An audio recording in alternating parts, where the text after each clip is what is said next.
You gotta stop learning to say yes so often, guys.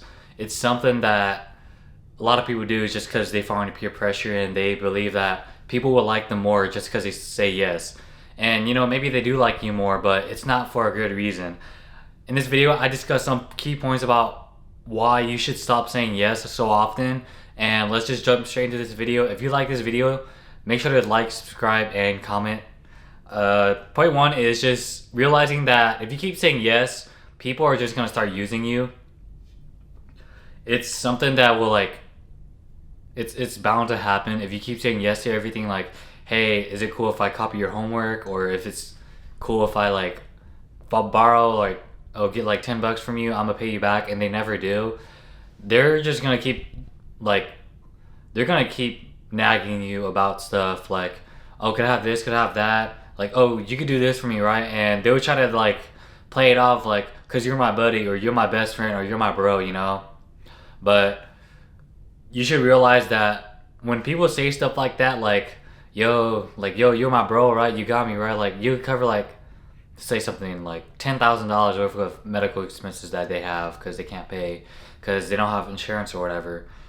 It's like whenever someone keeps saying this, asking the same stuff over and over again, or like they keep asking the same person over and over again, it's like, dude, you realize that they're using you, and once you realize that and cut or set boundaries or even cut them off, it's like they didn't even care about you at all. They only had you as their quote unquote friend because they knew that they could take stuff from you and they wouldn't get any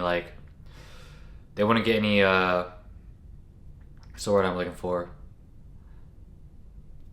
They wouldn't get any backlash, I guess. So that's point number one. Realizing that people would just use you instead of just actually genuinely be friends with you is key point one. I think that's really the most important point in this video. You just gotta realize you're your own person, you have your own worth, and you should stop saying yes so often. And I understand it can be hard, but straight to number two is just that you're not really seen as nice. You're kind of seen as trash. Of course, when I was younger, in middle school, early middle school days, I was like a yes person. Like, oh, I want to make new friends because every school in the city just grouped up into one building, and I didn't know anybody. And I just kept saying yes to everything. It's like, yes, you could cut in front of me in the pizza line or whatever, in the lunch line. Granted, all that stuff really doesn't matter now, but it's really about the principle. Just being a yes man didn't bring me friends. It just brought me I guess enemies. Not really enemies, but just people that used me. And people don't really see you as nice, or they really just see you as trash. Like, they don't really care about you. They're gonna keep using you until you say something about it. So that's point number two, is just you're not really seen as nice. You're kind of seen as trash. And number three is just, as I said earlier in these two key points, you just need to set your ground. And if you keep saying yes to everything in life, you're just not setting your ground, to let others know that you're I can't, I'm not gonna let you do this, or I'm not gonna give you all my money just because you asked me. And as crazy as it sounds, I know it's hard to say no sometimes, because what if you're just that type of guy, you want to stop this habit of just saying yes, but you also feel rewarded when someone says thank you, even though they don't even mean it. They're just saying it out of I guess out of standard. They're not doing it to be genuine. They're just saying it because it's the standard to say thank you after someone helps you out or offers you money or blah blah blah, whatever.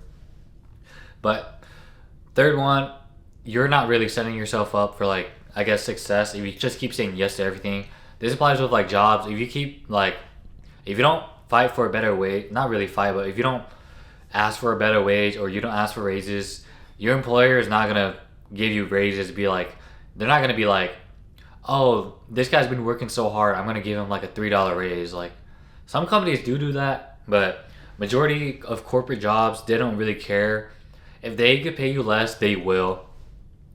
And kind of off rant, but this is what I really don't like about just Indeed or all other job posting or just the job market in general, is that a lot of employers don't list their wages.